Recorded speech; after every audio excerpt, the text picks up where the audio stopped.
The HOA president stood squarely on my dock, clipboard clutched like a weapon, barking that I had 48 hours to tear the whole thing down. What she didn't know, what made me almost laugh through the sting of her arrogance, was that every drop of water she was glaring at belonged to me. Picture the scene, it's 7 a.m. on a quiet Tuesday. I'm sipping my morning coffee on the dock I built myself, watching a pale fog rise off the lake like smoke drifting from a calm fire. The wood beneath me creaks with that honest weight of something built to last. This dock had already endured 2 merciless winters. Then I hear it, the sharp, intrusive clack of expensive heels striking the cedar planks. Brenda Thornfield storms toward me, radiating entitlement. She points at my dock like it's the end of civilization. "This monstrosity is destroying our property values," she snaps, waving a stack of papers inches from my face. 48 hours to get rid of it, or we'll take your house." The coffee in my cup turns bitter on my tongue. The fresh pine-scented air suddenly feels cold and heavy. She couldn't know it, but this dock was the last project my late wife, Sarah, and I designed together before cancer took her away. I answer softly, steady as stone, "Ma'am, you might want to double-check those property lines." Because what Brenda had no idea about was this: I didn't just own this dock. I owned the entire lake system beneath it. So let me ask you, what would you do if some HOA queen bee tried to erase your wife's final dream? Drop your worst HOA nightmare in the comments, and let me know where you're watching from. Isn't this unbelievable? Let's rewind a little so you understand how a grieving widower like me ended up owning more water than SeaWorld. My name is Garrett Morrison. 2 years ago, I thought I was buying a quiet lakeside retreat where I could mend a broken heart. What I actually bought was a never-ending battle with the neighborhood's self-proclaimed tyrant. I'm 58, recently retired after 3 decades designing bridges that stand tall and water systems that work like they should.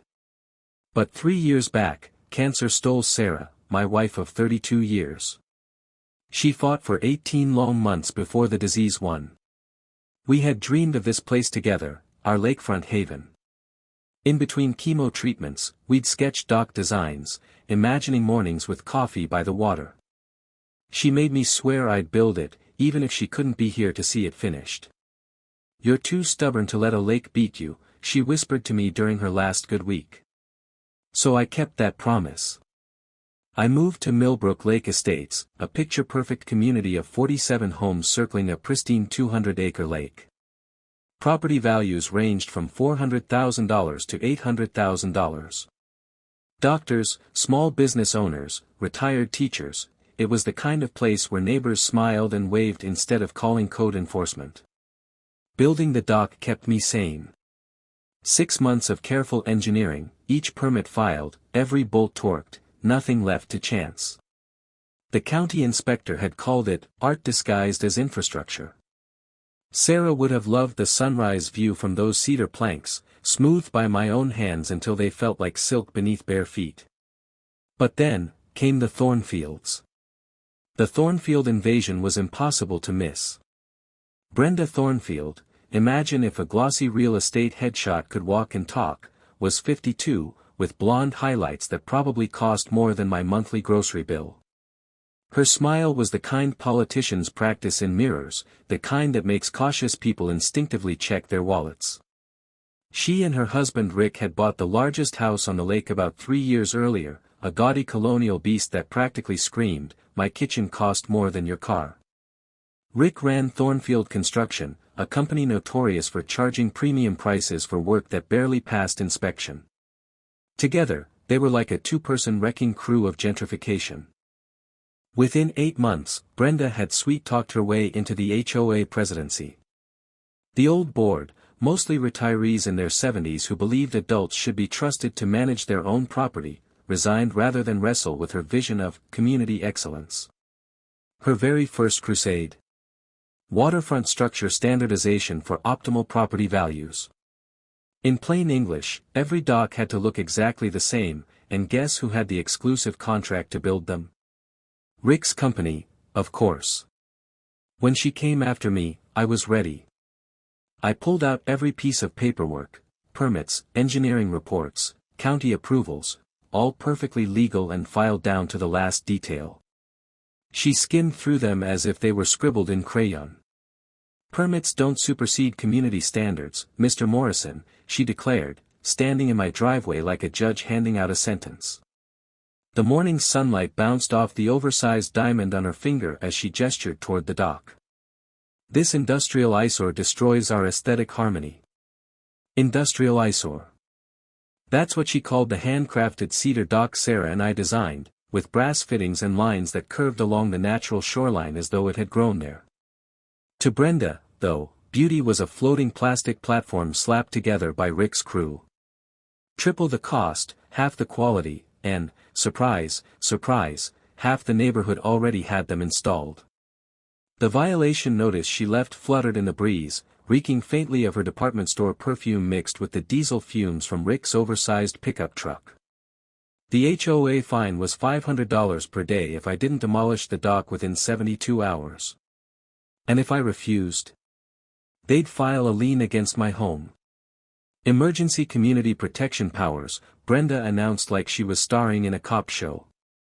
I stood there in my work boots, gravel crunching beneath me, as she threatened to erase the last tangible piece of Sarah's dream. That dock was where I spoke to Sarah every morning. It was where I'd scattered some of her ashes on our anniversary. Quietly, I repeated myself, "Ma'am, you might want to recheck your authority on that." That night, I sat on my so-called illegal dock, listening to the lake lap gently against the posts, sounding like soft applause. A loon cried across the water, a haunting echo that cut through all the suburban nonsense. Sarah used to say, "When bullies pick on engineers, they usually regret it." I decided it was time to pay a visit to the county records office. The next morning, coffee in hand and engineer's brain in full detective mode, I drove to see Dolores Martinez. She'd been behind that records desk since the Reagan era, sharp as a tack and the type who never forgot a single property dispute. When I explained Brenda's ultimatum, Dolores's eyes lit up like Christmas morning. "Riparian rights," she whispered, pulling out her magnifying glass. "Haven't seen that in ages." Back in engineering school, one professor had drilled this lesson into us: water rights are the Wild West of property law. Most folks assume owning lakefront means you own up to the water's edge, nothing more. But certain old deeds included riparian rights, granting ownership and use of the water itself, docks, boats, swimming, you name it. I remembered thinking it sounded too good to be true back then. Turns out my deed had those very words, crystal clear, rights extending to the high water mark. Dolores leaned closer, adjusting her glasses. "This could be very interesting. Mind if I dig deeper?" 20 minutes later, she returned with a stack of manila folders that smelled like century-old paper and quiet revelations. "Mr. Morrison," she said, spreading the documents across the counter, "your property has a very unusual history." And that's where things turned upside down. I hadn't just bought a house from some distant relative. According to those dusty papers, I had inherited water rights that went all the way back to 1923. My great-uncle, Theodore Morrison, someone I only faintly remembered from old family reunions, had convinced the county to let him build a dam across Millbrook Creek. Theodore wasn't just some tinkerer. He was a flood control engineer with vision. Back then, spring flooding devastated downstream towns year after year. His plan was bold: build a dam, create a lake to retain excess water, and in the process, give locals a place to fish and swim. The county, desperate for a solution, agreed. In the original contract, Theodore had kept one critical thing: perpetual water management authority. Driving home, my tires crunching on gravel, my mind felt like it had been hit with a wrecking ball. Brenda wasn't just wrong about my dock, she had absolutely no power over anything I did on that lake. The irony was so thick you could slice it with a boat propeller. That evening, I showed up at Brenda's emergency HOA board meeting. The community center smelled of stale coffee and industrial-strength carpet cleaner. 15 neighbors sat scattered in folding chairs, most of them wearing the same exhausted expression you see in a dentist's waiting room. Brenda had a PowerPoint projected onto the wall, protecting our investment, the dock crisis. She had even dragged along her brother-in-law, a lawyer in a $1,000 suit who kept glancing at his Rolex like he was charging by the second. Brenda strutted to the front. "This non-compliant structure threatens our property values," she declared, clicking through slides of collapsing, rusty docks pulled from who knows where. "We must act decisively." The lawyer nodded, grave as a funeral. "The HOA has clear authority under covenants to regulate all waterfront structures." That was my cue. I stood up, opened Dolores's neatly copied documents, and let my little bombshell drop. "According to county records," I said, voice steady, "my property includes water management authority dating back to the creation of this lake. The HOA has no jurisdiction over my dock, or any of my water-related activities." The room went silent, except for the buzzing of fluorescent lights overhead. The lawyer's smug look melted faster than ice cream in July. Brenda sputtered, red-faced, "That's impossible. Those papers are outdated. Community covenants override individual rights." That's when Margaret Morgan, a retired real estate attorney who lived nearby, cleared her throat. "Actually," she said firmly, "riparian rights usually predate HOA covenants. They remain valid, regardless of community agreements." You could practically hear Brenda's blood pressure rise. "This is ridiculous. One selfish homeowner can't hold the entire community hostage." "Ma'am," I replied calmly, "I'm not holding anyone hostage. I'm exercising the same rights you'd want protected if the roles were reversed." The room shifted. Neighbors started whispering, some exchanging guilty looks. 2 board members even apologized to me right there for pushing things too fast. But Brenda? She went nuclear. "We'll hire a real attorney to challenge these fake documents," she barked, her voice echoing off the walls. "This community will not be bullied by outdated technicalities." As I walked out into the cool night air, Margaret caught up with me in the parking lot. She leaned close and said quietly, "Garrett, I helped research this HOA's incorporation 15 years ago. I think their paperwork has serious flaws." Driving home under a star-splattered sky, it hit me. This was only the beginning. 3 days later, Brenda launched her counterattack. And subtlety? Not her strong suit. Brenda's counterstrike hit like a freight train through a china shop. By Saturday morning, every mailbox in Millbrook Lake Estates held a professionally printed flyer. Bold headline across the top, "Protecting Millbrook Lake from legal manipulation and property value destruction." She had called for another emergency community meeting. The community center was packed tighter than a can of sardines. Brenda had staged the room like her own personal courtroom.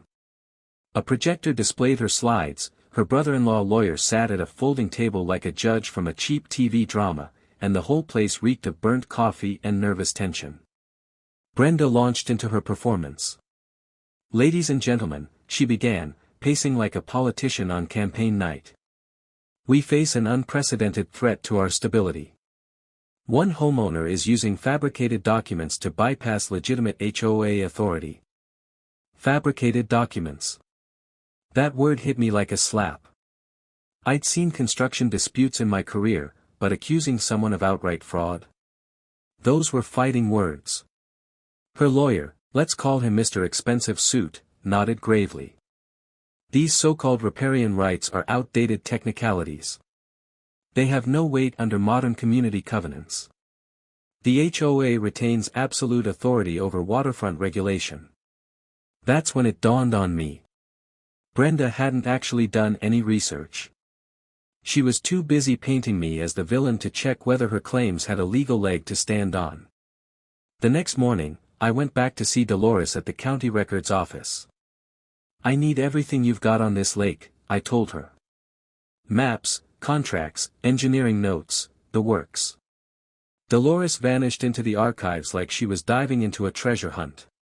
An hour later, she emerged holding folders thick enough to serve as doorstops. Her eyes twinkled. "Your great-uncle wasn't just building a dam, Mr. Morrison. He was solving the county's flood crisis. She spread maps across the counter, her finger tracing creeks and tributaries. Back in 1923, spring floods routinely devastated 3 townships. Theodore had proposed a master plan: dam the creek, create a retention lake, and carve overflow channels to handle seasonal surges. The county had been desperate, so they gave him what amounted to a blank check. His agreement granted him perpetual management rights not just over the lake, but over every creek, stream, and drainage ditch feeding into it. Dolores grinned, saving the best part for last. She pulled out an old ledger. And here's the kicker. For decades, the county had been depositing annual water management fees into a trust account tied to Theodore's estate. Money I never knew existed. The balance, with compounded interest. $847,000. I stood there staring at the number, coffee cooling in my hand. Brenda wanted to fine me $500 a day over a dock. Meanwhile, my family's rights were worth nearly $1 million. That evening, Margaret came to my kitchen with reading glasses, a stack of legal pads, and the kind of smile lawyers get when they smell blood in the water. "Garrett," she said, scanning Theodore's contracts under the warm glow of my lamp, "your great-uncle didn't just secure water rights. He essentially created a private utility company. These rights override HOA covenants, and almost everything else." I leaned back, trying to take it in. "Margaret, what happens if an HOA has been collecting fees and issuing permits without proper authority?" Her pen scratched across the paper as she calculated. Then she looked up, eyes gleaming. "If that's the case, Garrett, their entire operation is built on sand. Every fine, every fee, every rule they've enforced could be legally void." I froze, hammer in mid-swing the next morning as her words replayed in my head. Because if she was right, Brenda's HOA had been running illegally for 15 years. The following evening, Brenda tried to rally her troops again. She called another community meeting, hoping to undo the damage I'd caused with my little, legal bomb. The room was full, the air buzzing with gossip. Brenda strutted to the front with her usual confidence, while I carried a plain manila folder tucked under my arm. When she opened the floor for questions, I stood. "Mrs. Thornfield," I said evenly, "before we discuss dock regulations, I have one question. Did the HOA secure water rights approval when it was incorporated 15 years ago?" The room fell dead silent. Brenda's confident smile flickered like a bad light bulb. "That's irrelevant," she stammered. "We're discussing current standards." "Actually," I continued, "since the HOA has been collecting fees from homeowners for water access, I assume you have documentation proving you control those rights." Her lawyer suddenly found his briefcase fascinating. Board members shifted uneasily. Brenda's composure cracked. "This meeting isn't about your fabricated claims." I held up the folder. "These aren't fabricated. They're official county records, supported by 90 years of precedent. I can also show you the county's payment logs if you'd like." The whispers in the crowd grew louder. Brenda had just walked straight into her second big mistake, challenging an engineer to a documentation fight. 2 days later, at dawn, my neighbor Jake pounded on my front door.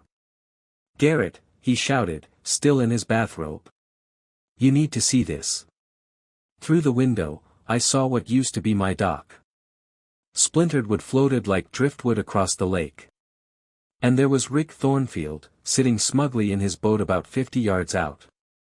His engine hummed, his face wearing an expression that screamed, "Oops, totally an accident." The very corner of my dock that Sarah and I had planned to dedicate with a memorial bench was destroyed, torn apart like broken promises. Rick cupped his hands and shouted, "Mechanical failure."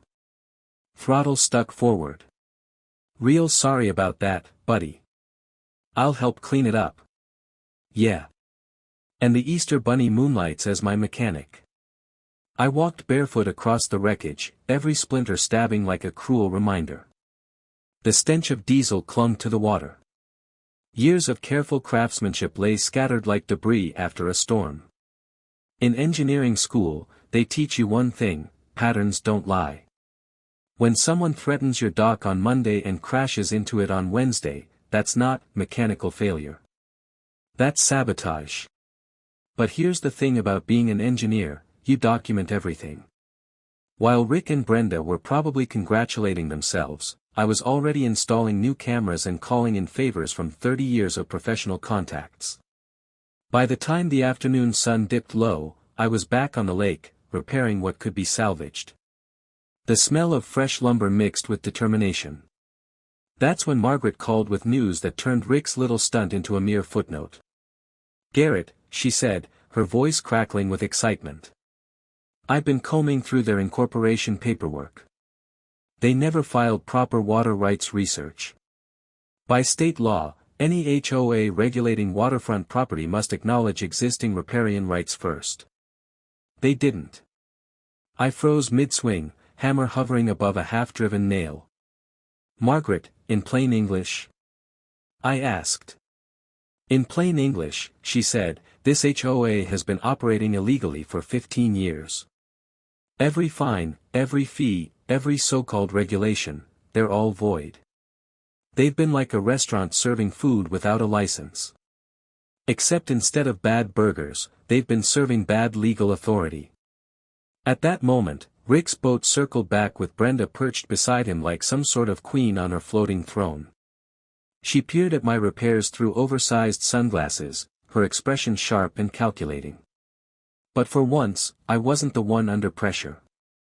That evening, the phone rang again. This time it was my insurance company. Apparently, Rick had already filed his incident report. His version read like bad community theater, the heroic homeowner battling a runaway throttle, desperately fighting to save my dock from catastrophic collision. The man deserved an Oscar for creative fiction. But here's where Rick and Brenda had badly miscalculated. They thought I was just a grieving widower they could intimidate into submission. What they didn't realize was that aggravating an engineer is like poking a sleeping dragon with a stick. By Thursday night, I started making my own calls. First, to Tom Rodriguez, a marine mechanic who owed me a favor from a bridge inspection project years back. Second, to Detective Collins from County Water Patrol, a sharp-eyed investigator who'd seen her fair share of shady boating accidents. And third, to Patricia Valdez, a water rights attorney whose reputation was built on making HOA bullies cry in court. When I explained the situation, Patricia actually laughed. "Maritime sabotage," she said. "That's a new one for me. But if you can prove intent on property protected by federal water rights, we're talking criminal charges, not just civil disputes." By Friday morning, my personal justice league assembled at the dock, the insurance adjuster, Detective Collins, Tom with his toolbox, and Margaret with her legal arsenal. We reviewed everything, insurance reports, my security footage, and Rick's carefully rehearsed story. Tom knelt by the boat's engine parts like a surgeon diagnosing a patient. His hands moved with precision, his eyes narrowing as he studied fresh tool marks. Finally, he stood and declared, "This throttle's been deliberately tampered with. Somebody rigged it to jam forward. This wasn't mechanical failure. This was planned sabotage, plain and simple." Detective Collins scribbled notes, her face grim. "Mr. Morrison," she said, "with this evidence, we'll be pressing charges for criminal mischief, insurance fraud, and destruction of historically protected property." By sunset that same day, deputies showed up at Rick's front door with handcuffs. His smirk vanished when he realized this wasn't going to be brushed aside as just a boating mishap. By nightfall, the entire neighborhood buzzed with rumors. Rick Thornfield, local contractor and self-proclaimed handyman king, had just been arrested. And Brenda? Her carefully curated image of control was crumbling faster than cheap drywall in one of Rick's builds. That weekend, while Rick was adjusting to life in an orange jumpsuit, Margaret and I spread out another pile of papers across my kitchen table. The file was labeled, Morrison Water Trust, Confidential Records. Margaret slid her glasses down her nose, her voice hushed with awe. "Garrett, your great-uncle didn't just create a lake. He created a private water empire. Inside the folder was the kind of evidence that makes lawyers salivate and bureaucrats lose sleep. Pages and pages of old contracts, agreements, and payment ledgers revealed the staggering truth. Theodore hadn't built just a dam, he had designed an entire watershed system covering 3 townships. He had secured exclusive authority over every drop of water flowing through the county's eastern side. Margaret tapped one document with her pen. "You don't just own this lake. You control the water supply for over 15,000 residents. That includes municipal intake points, storm drainage, and tributaries." My head spun. What I had inherited wasn't just a lakeside retreat. It was responsibility on a scale I hadn't even imagined. Margaret leaned back, her smile equal parts predatory and amused. "Garrett, you realize this makes you more powerful than half the county board, right?" I didn't answer right away. Because power wasn't the part that scared me. Responsibility was. Over the next few days, Margaret and I pieced together the full scale of what Theodore had done nearly a century ago. The original 1923 agreement was a masterpiece of foresight. The county had begged Theodore to fix their annual flood disasters, and he delivered a system so effective that 9 decades later, it was still protecting thousands of homes. In exchange, the county had granted him, and his heirs, exclusive rights to oversee water distribution across the entire watershed. The kicker. The county had been quietly paying into the Morrison Water Trust all along, faithfully depositing annual, water management fees, into that account. The number we'd seen earlier, $847,000, was just the tip of the iceberg once interest was factored in. I nearly choked on my coffee staring at the ledger. Brenda wanted to slap me with $500 a day fines while the county itself had been recognizing my family's authority for 70 years. The irony was almost comical. Margaret leaned across my kitchen table, eyes gleaming. "Do you understand what this means, Garrett? The HOA hasn't just been overstepping, they've been collecting money and enforcing rules for rights they never had in the first place. That's fraud, plain and simple." I rubbed my temples, the weight of it sinking in. "So, if I wanted to, I could shut down their entire operation." She grinned like a cat who just spotted a canary. "Not only could you shut them down, you could demand restitution. But here's where it gets even more interesting." She flipped through more paperwork. "Their insurance coverage. Void. If they've been operating without legal authorization for water rights, every contract Rick pushed through, every fee they collected, it's all legally meaningless. The homeowners could demand refunds. Rick's construction empire could implode overnight." I sat back in silence, the reality settling like a heavy stone. Theodore's legacy wasn't just a family heirloom. It was leverage. Enormous leverage. But leverage cuts 2 ways. I didn't want to be the man who used power like a weapon. I thought of Sarah, how she'd wanted this dock built, not to control people, but to enjoy peace, to heal. Would she have wanted me to crush Brenda? Or to use this power responsibly? The next morning, I made the only move that felt right. I started assembling my own team, the legal equivalent of the Avengers. First was Patricia Valdez, the water rights attorney Margaret had recommended. Patricia was the kind of lawyer who walked into a room and made corrupt officials sweat. She drove a sleek Tesla, carried a briefcase that looked like it could buy Rick's boat, and read Theodore's contracts like she was scanning for enemy weak points. "Mr. Morrison," she said, barely glancing up, "in 30 years of water law, I've never seen private rights this ironclad. You don't just own water. You own the plumbing for half this county." Next came Dr. Lisa Morgan, an environmental engineer with expertise in watershed management. She unpacked enough monitoring equipment to rival a NASA mission. Studying Theodore's maps, she murmured with respect, "Your great-uncle built a system that's still saving millions in flood damages every spring. This isn't just about property rights, it's about protecting an entire ecosystem." Margaret continued handling the legal strategies, while Jake, my neighbor, offered his construction know-how and a pipeline into HOA politics. He also brewed coffee so strong it could probably resurrect Theodore himself.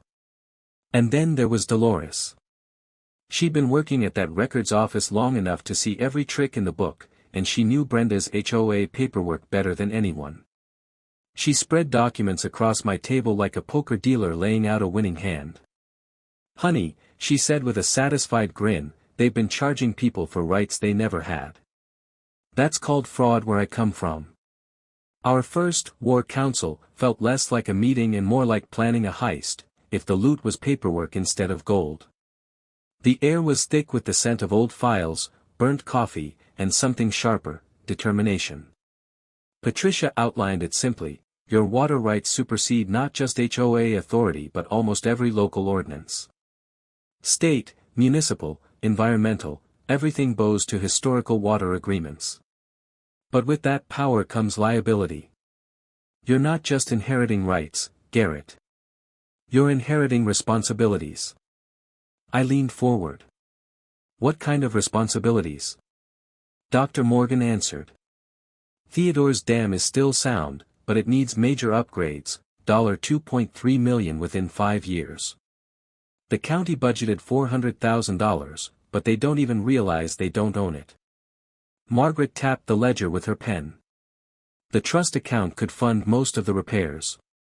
If we use this right, Garrett, we can turn Brenda's fraud into a complete community transformation." And that was when we began shaping a plan, not to bulldoze Brenda, but to outclass her. Our strategy was simple but sharp. Instead of using my water rights like a sledgehammer, we'd wield them like a scalpel. Patricia laid it out in 3 phases. First, establish my authority beyond question with official recognition. Second, offer collaborative solutions that benefited everyone in the community. And third, let Brenda's own temper expose her for what she really was, a petty tyrant with a clipboard. Dr. Morgan would conduct a full watershed health report, showing how proper management could raise property values and protect the environment. Margaret would host small, neighborly education sessions about what riparian rights actually meant versus the fiction HOAs loved to peddle. Patricia would draft the legal filings to make my authority undeniable in the eyes of the county and the state. Jake leaned back in his chair, smirking. Prediction. The minute Brenda realizes she's been outmaneuvered by people who actually know what they're doing, the meltdown's going to be legendary. And Jake wasn't wrong. By Thursday morning, a process server showed up at my door with a certified letter so thick it could have doubled as a doorstop. The sender? Sterling and Associates, a law firm so expensive their hourly rate could bankroll a small country. The letter accused me of everything short of plotting world domination. According to them, I had fabricated historical documents, conspired to defraud community assets, and, my personal favorite, exploited grief-induced psychological instability to sidestep legitimate governance. Apparently, widowhood automatically made me delusional. Who knew? They demanded immediate removal of the dock, payment of $47,000 in fines and legal fees, plus a public apology for destabilizing the community. The deadline, 72 hours. I was still laughing at the absurdity when Patricia called. She was practically wheezing with amusement. "Garrett," she said, "their lead attorney just called me to ask about settlement terms." The second I mentioned federal water rights and 90 years of county payments, he went silent. 30 seconds of dead air. Then he asked if we'd accept a nuisance settlement to avoid litigation. Meanwhile, Brenda wasn't slowing down. If she couldn't win legally, she'd try to win with propaganda. That afternoon, she launched a full-blown social media campaign. Facebook rants. Neighborhood app posts. Even a slickly edited YouTube video filmed in her designer kitchen. "Fellow residents," she declared to the camera with the solemnity of a state senator, "we are facing an unprecedented threat. One grieving man is manipulating his personal tragedy to seize community assets. We must protect ourselves from those who would exploit our compassion." Jake texted me screenshots from the neighborhood Facebook group, where her supporters were running wild with conspiracy theories. Some claimed I was part of an organized crime ring specializing in HOA takeovers. Others suggested Patricia was my secret lover and that we were running an elaborate insurance scam together. I had to admit, the entertainment value was priceless. But Brenda had overlooked something critical: not all of our neighbors were gullible. Margaret's quiet coffee sessions were turning into standing room-only gatherings. People were realizing that the HOA's power was more illusion than law. Then came the twist that tipped the scales. Dr. Morgan's official watershed assessment landed, stamped with the full authority of the county's engineering department. Her report concluded that Theodore's flood control system had prevented an estimated $47 million in damage over the decades, and that my stewardship was keeping thousands of homes safe every spring. The county responded with an official letter recognizing my inherited authority and requesting a meeting about cooperative planning. That was when Brenda made her next fatal blunder. She called the state environmental agency and reported that I was illegally manipulating public water systems for personal gain. The inspector who showed up Friday morning was Sarah Delgado, a woman who looked like she'd been handpicked by Mother Nature herself to destroy time wasters. She spent hours testing water, inspecting the dam, reviewing logs, and examining every inch of the infrastructure. By the end, her verdict was clear: this is the finest privately maintained water system I've inspected in 20 years. Whoever's overseeing this deserves recognition, not investigation. When she learned Brenda had filed a fraudulent emergency report, her expression hardened like granite. "Ma'am," she told Brenda, her voice steady with restrained fury, "false environmental reports are a serious offense. Our legal department will be in touch." For once, Brenda was speechless. Apparently, Rick didn't want to be left out of the family disaster. While Brenda tangled herself in fraudulent reports, he launched his own genius idea: neighborhood safety patrol, to monitor my property. In practice, it was a comedy show. His crew parked outside my driveway, snapping photos of me sipping coffee on my own dock. They tailed me to the hardware store like clumsy private investigators and scribbled notes about my suspicious activity, which mostly involved buying lumber and fertilizer for the garden. Even my mail carrier joked about the amateur spy ring camping outside my place. But their little surveillance game backfired spectacularly when Patricia's process server arrived with restraining orders for harassment, delivered directly to their front doors. By Sunday, Brenda's grand legal strategy was collapsing like one of Rick's poorly built decks. But just when I thought we'd hit peak absurdity, Brenda managed to outdo herself. Monday morning, she filed an emergency petition claiming Theodore's dam was a ticking time bomb and demanded the county seize it under eminent domain. If she couldn't bully me into submission, she'd try to hand my property to the government. The county engineer assigned to investigate, Tom Hendress, had been managing infrastructure longer than most of us had been alive. He arrived looking like a man who'd rather be anywhere else. "Mr. Morrison," he said, running his hands along the dam's concrete, "I've read Mrs. Thornfield's petition. She claims this structure is deteriorating and poses an imminent flood risk." He examined every joint, valve, and drainage channel with the care of a craftsman. After hours of inspection, he shook his head in disbelief. "Son," he said finally, "this is some of the finest flood control engineering I've seen in 40 years. Your great-uncle built something that still outperforms most modern systems. If anything, it's maintained to museum standards." His report shredded Brenda's claims to pieces. But she wasn't done. Not by a long shot.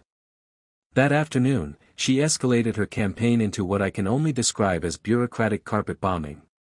Complaints flooded into every agency she could think of: the EPA, Army Corps of Engineers, State Water Authority, County Health Department, even Homeland Security.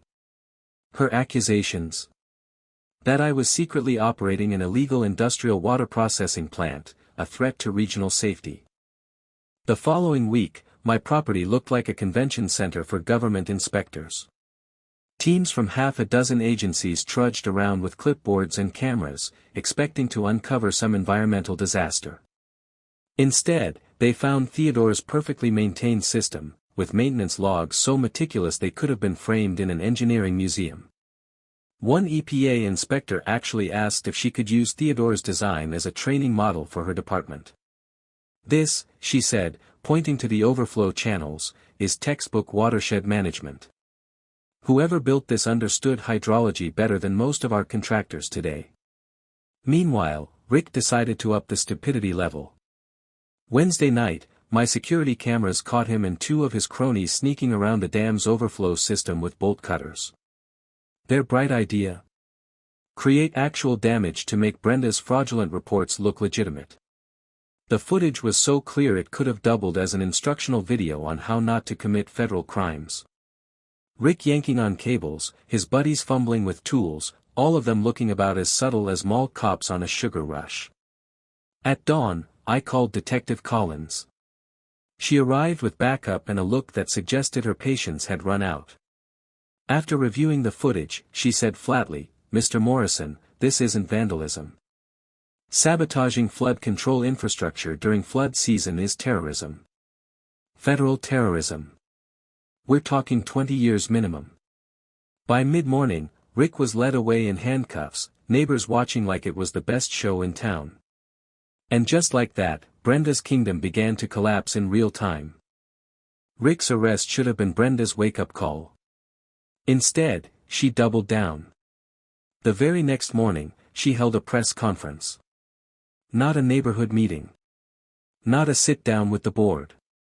A press conference, in her driveway.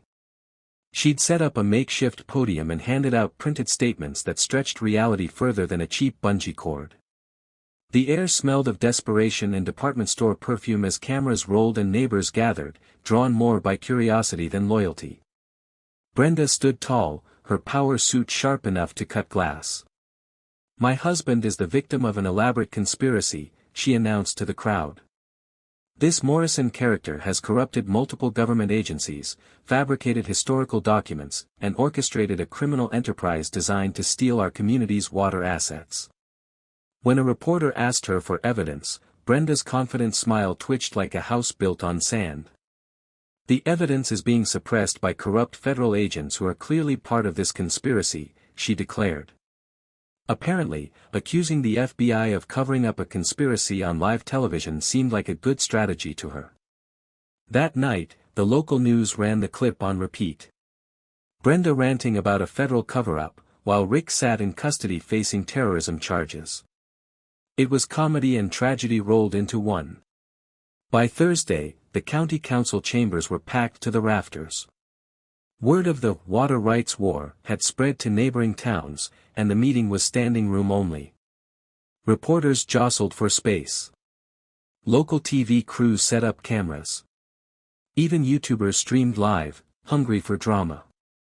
It felt less like a council session and more like a heavyweight title fight.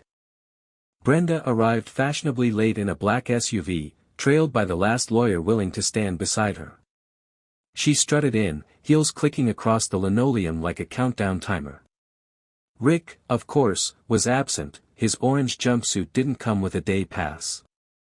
Council Chairman Robert Hayes opened with the weary tone of a man who thought he was signing up to debate road repair budgets, not star in a soap opera. "We are here to address the Millbrook Lake water rights dispute. Representatives from the county attorney's office, the state environmental agency, and the Federal Water Bureau are present to provide testimony." Brenda took the podium first. Her PowerPoint presentation was a conspiracy theorist's dream, filled with charts and arrows supposedly proving my documents were forged and government inspections falsified.